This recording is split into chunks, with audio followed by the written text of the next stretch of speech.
Бейбарыс геометриядан ауызша қалай тест тапсырасыңдар? Сен ана телефонды қарасаңшы, бар екен ғой. Part 1.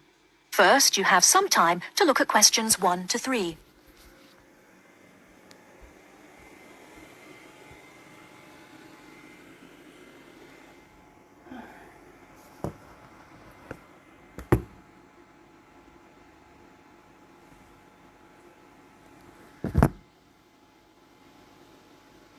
Бейбарыс көрдің ба? As you can see from our brochure, we offer a wide variety of packages to various destinations in Australia. Is there anything in particular that interests you? Yes, my husband and I are very interested in the holidays in the outback. These holidays are becoming increasingly popular. Would you like to arrange flights and accommodation with us, or just accommodation? Can you arrange flights from Sydney?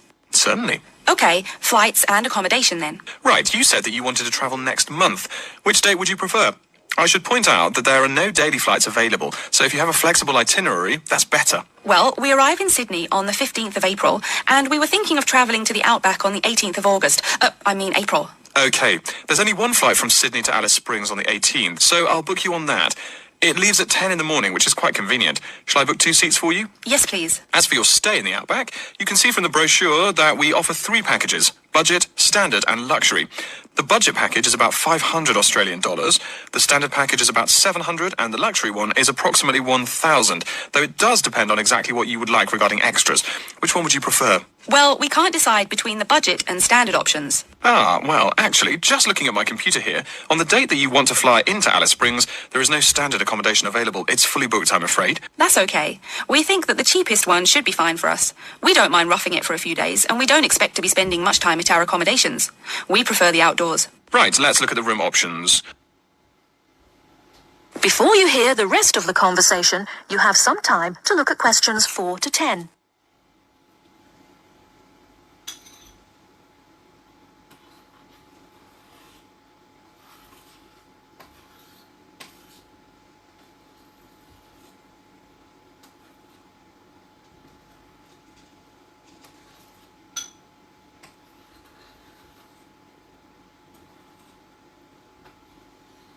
Now listen and answer questions 4 to 10. First of all, would you prefer a non-smoking room? Yes, neither of us smokes. Okay. Oh, before I forget, could you book everything in my husband's name, please? Yes, of course. Are you paying by credit card? Yes. In that case, I'll need your husband's name exactly as it appears on the card. Of course, it's John A. Smythe. That's Smythe with a Y. John, middle initial A, surname Smythe, S-M-Y-T-H. Is that correct? Correct. Thank you. I'll just check the price. The room will cost $100 a night.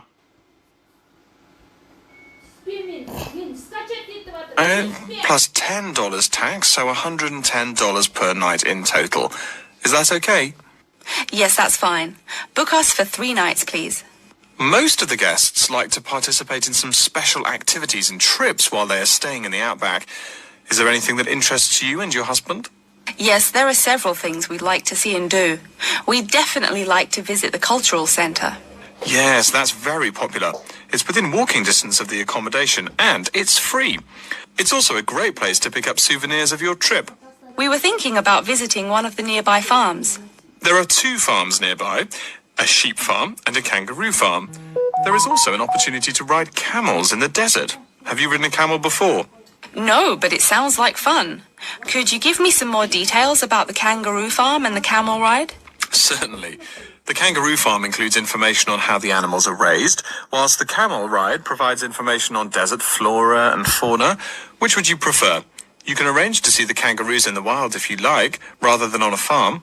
That sounds perfect. Okay, we'll go on the camel ride and see the kangaroos in their natural habitat. Okay, I'll arrange that for you. I forgot to mention that the journey also includes a stop at a place of Aboriginal artwork. It's a place well known for its stone carvings of animals and mythical creatures. That sounds great. Are the carvings in the desert? Yes. Wonderful. Well, that's perfect then. I'm sure you'll have a lovely trip, but remember that you need to take care in the sun. Yes, we're really looking forward to our trip. We really want to try to experience the dream time under the stars. Of course. That's what a trip to the outback is really all about. Yes. Now, how about the cost? That is the end of part 1. You now have half a minute to check your answers.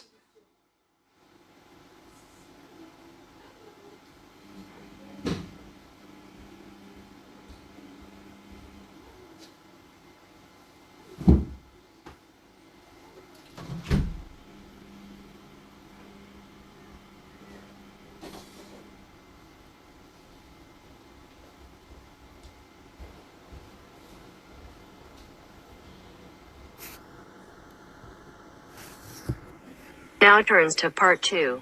Part 2. You'll hear an announcement which is looking for some volunteers.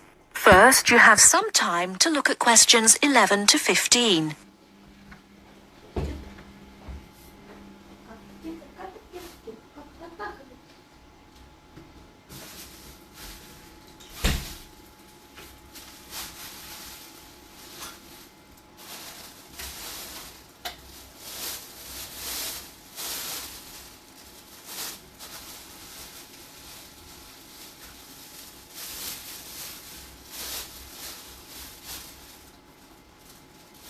Continuing our broadcast of public service announcements, Worldwide Helpers announces upcoming vacancies for a number of volunteer worker positions.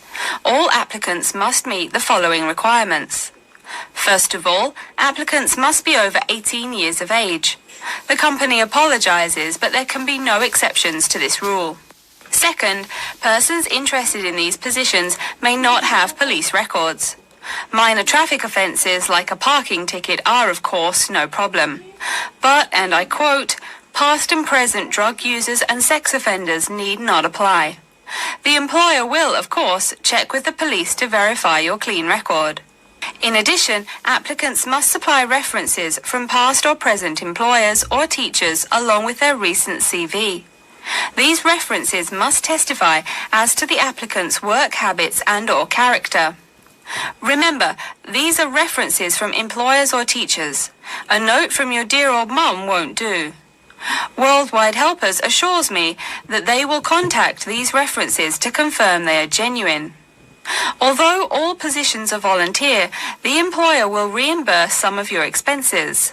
For example, they will pay for transportation to and from the job site. Aside from that, the cost of phone calls is covered. Before you hear the rest of the talk, you have some time to look at questions 16 to 20.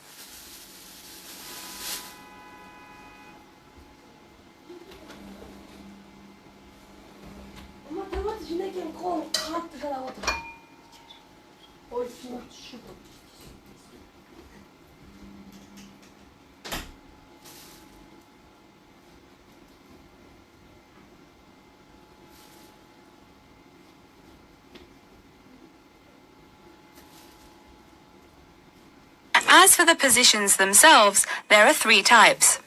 The first involves assisting persons confined to wheelchairs.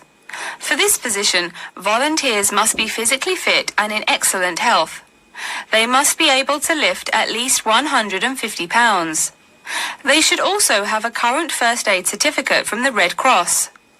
But the most important requirement is that the volunteer must have his own car.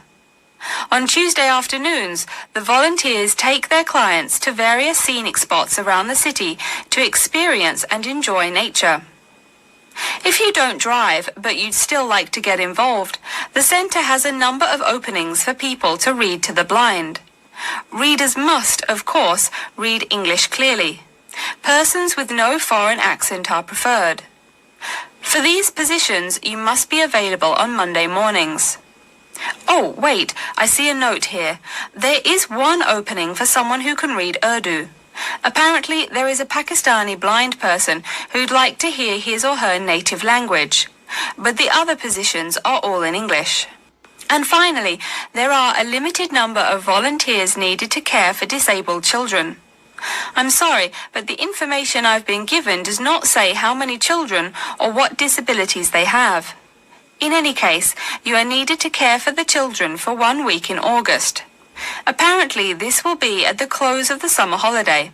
I would guess this involves helping them with the routine chores of daily life. Again, volunteers for this position must know basic first aid, be in good health, and be able to lift up to 75 pounds. All applications for this position have to be submitted no later than Monday, August 8th.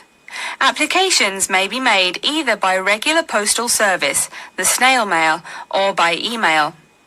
The mailing address is Worldwide Helpers, Post Office Box 651, East Surrey, BY8 99C. Please write "Attention Mary Smith" on the envelope. Or you can send email to acrawfor@worldwidehelpers.org. That's acrawfor@WORLDWIDEHELPERS.org. So get out there and do something good. Okay, our next announcement is looking for someone to facilitate tiger breeding at the London Zoo. And get this, it's a strictly volunteer position. That means you don't get paid. Oh my God. I'm sorry, ladies and gentlemen, but I just have to laugh. That is the end of part 2.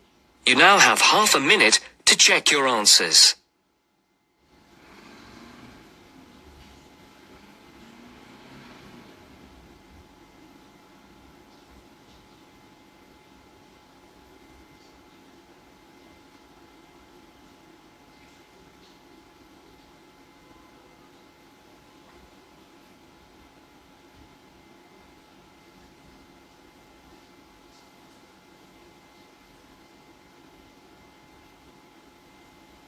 Now turns to part 3.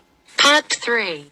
You will hear a student called Pete talking to his classmate Dave about the presentation that he will give on environmental science.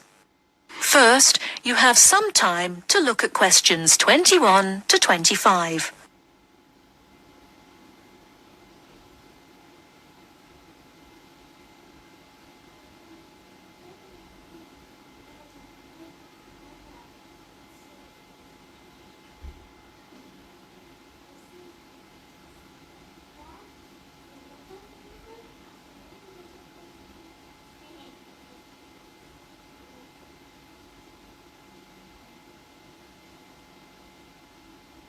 Are you just leaving the library now? I saw you get there at 8 a.m. Yeah, I've been there all day. What for? They hire a cute new librarian or something? I wish. No, it's the presentation that I will give in environmental science the day after tomorrow. What's it about?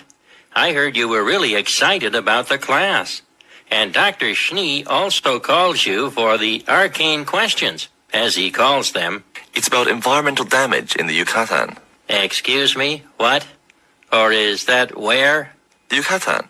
It's a state in southeast Mexico. So what's happening there? Agriculture is having a really adverse impact on the environment. There are too many farmers doing too much farming. It's really destroying the forests and ruining the soil. Deforestation is a major problem there now. How did you learn about this? I don't recall Dr. Schnee saying anything about it in lecture. Yes, but my brother went there last month. You know, to look at the old cities like the Maya Indians built.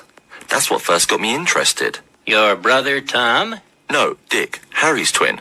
Anyway, he told me how few trees there were now, and how much empty ground that grows almost nothing.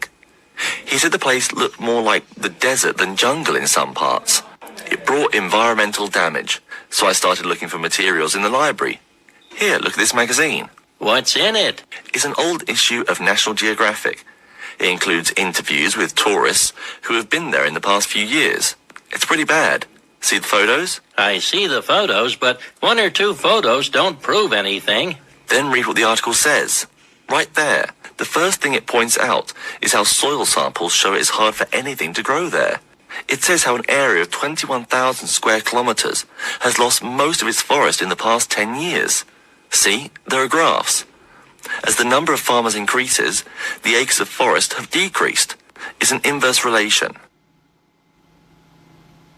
Before you hear the rest of the talk, you have some time to look at questions 26 to 30.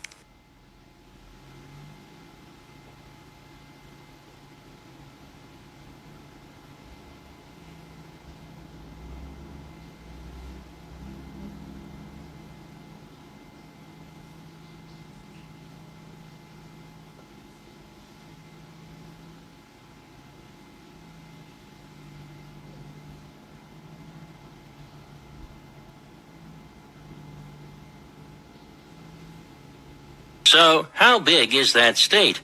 I'm sorry, but I've never really learned the metric system. It's bigger than the state of Massachusetts. That's shocking.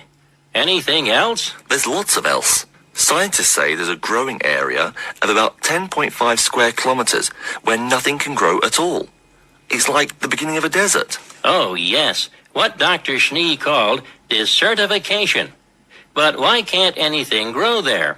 I've never really studied soil chemistry. I'm just starting to look into that subject, but my sister Marie is a geologist, and she says the problem is that the soil has too much saline, with no plants helping to adjust the chemistry. Apparently, that's a common problem with soil types throughout the areas with rainforest. Once you lose the plant cover, it's difficult to bring it back. Reforestation is almost impossible, even if the land is not being used for other purposes. Wait a minute. What is saline? Saline is salt dissolved in water. Scientists who have gone there have taken measurements. They do this by gathering a sample of the soil and running a simple test that shows the ionization of the solution. The geology department in our own university has reviewed the soil at the site too. They're right. It looks pretty bad. The level of salinity is going up. But the plants that would solve that problem can't be planted in soil like that. There is a narrow spectrum of salinity in which the plants will grow. And once you pass the threshold, there is no way to put the problem right? Exactly. It's possible that no one can do anything to stop the trend now. And all because of human greed. Wait a second. How do you know these scientists can be trusted? What kind of reputation do they have? Are they reliable? Oh, they're definitely reliable. They include 4 members of the faculty from the geology department right here at MIT.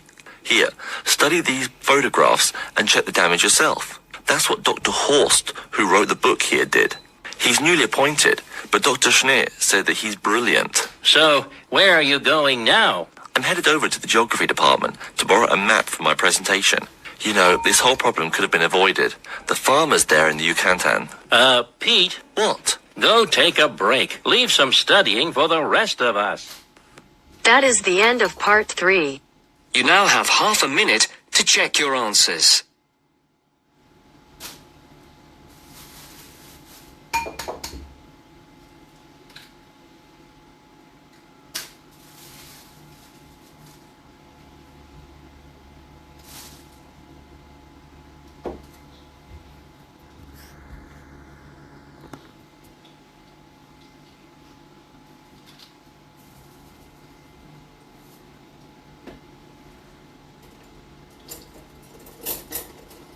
Now turns to part 4. Part 4. You will hear a lecture's introduction to Insect Biology 101. First, you have some time to look at questions 31 to 40.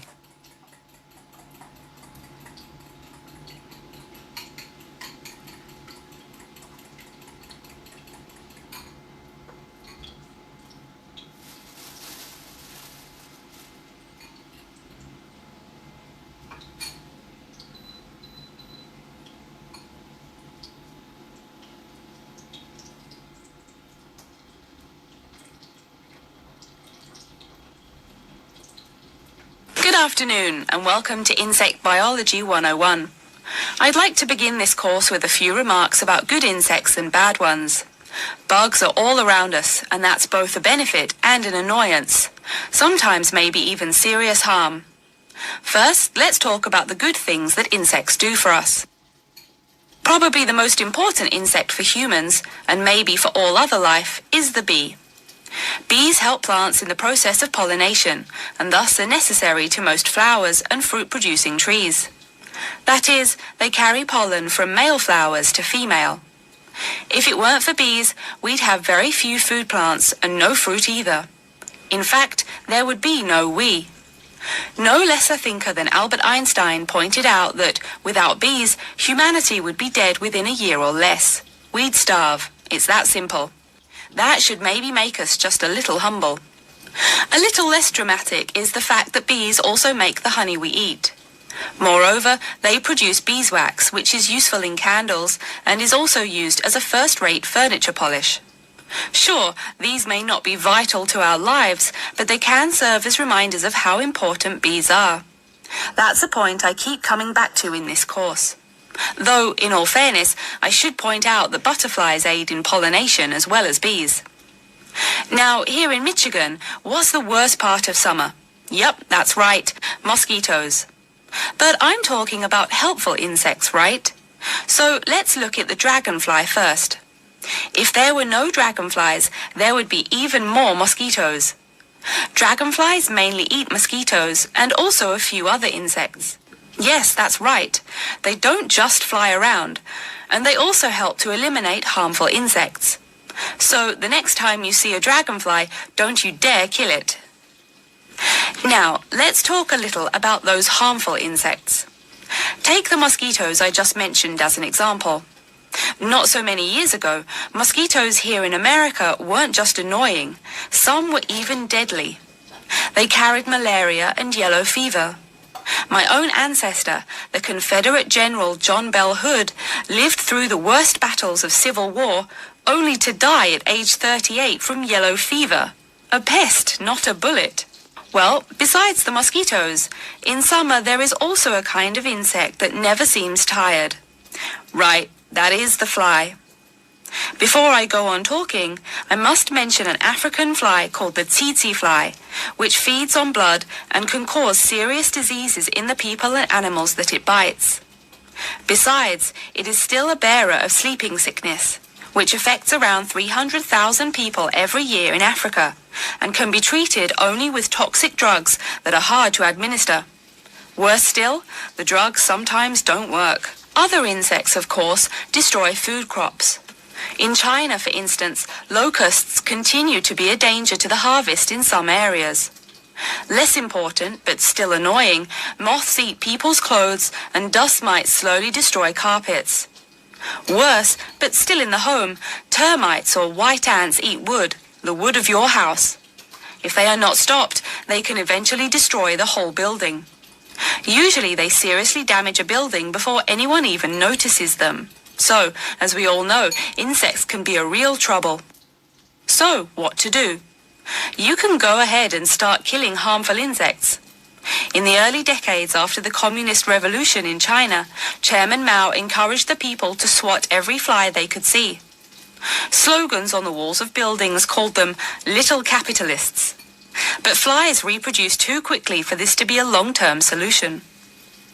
For some decades in the West, to kill insects with chemicals seemed a good remedy. Unfortunately, chemicals can only be used in a limited area for a limited time. It's a small-scale solution. The insects come back. Worse still, some of the poisons used, like DDT, were found harmful to the environment. Many kinds of wildlife, like hawks, were harmed. And people in chemical-using rural areas have one of the highest rates of liver cancer in the world. It's no secret that chemicals remain harmful to humans.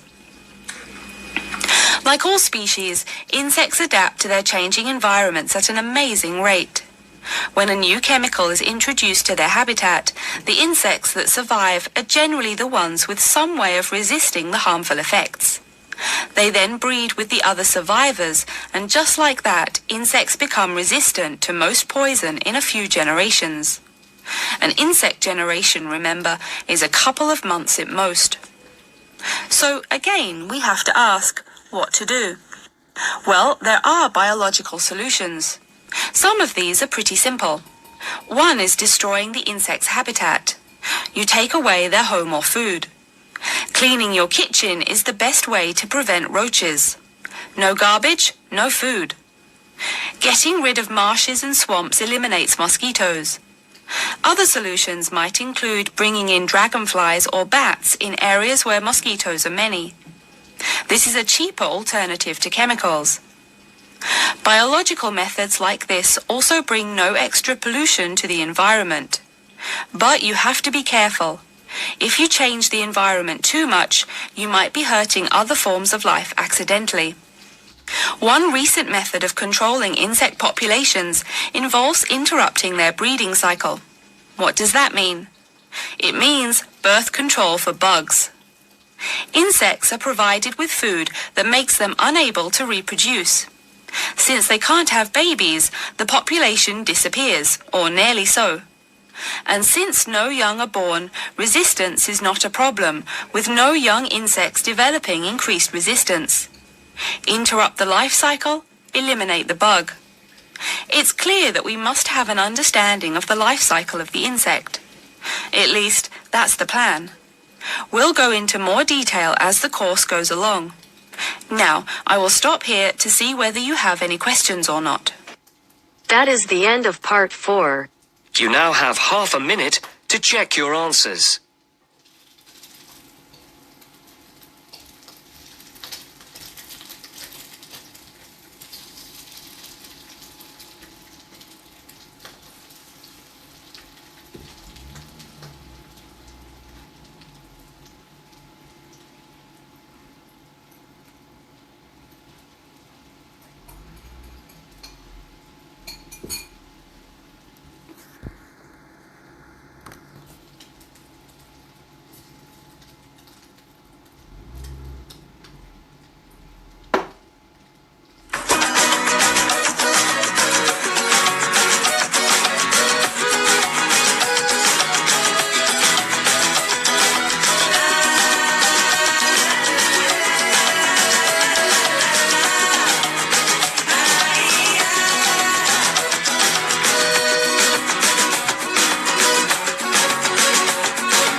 They're right. It looks pretty bad. The level of salinity